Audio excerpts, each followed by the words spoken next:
Charles, I'm going to come back to Donald Trump and the classified documents case because he told Meet the Press moderator Kristen Welker that he would testify under oath that he did not order a Mar-a-Lago staffer to delete security video. Charles, do you think he'll follow through? And isn't that a risky move for any defendant? Jonathan, it's not happening. I mean, I've made a lot of predictions on the show, and of all of the ones that I've made, this is the one I feel most strongly about. Donald Trump is not going to get on the stand. No attorney worth his weight or his license would allow Donald Trump to take the stand.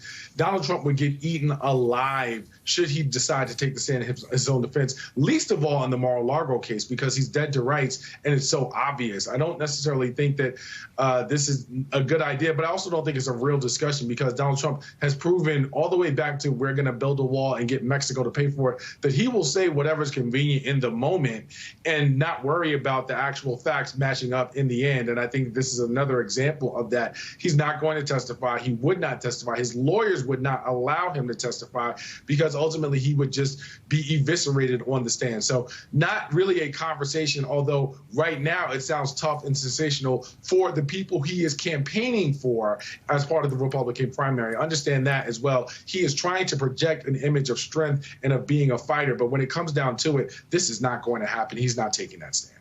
Yeah, the cross-examination would be must-see TV and on a loop.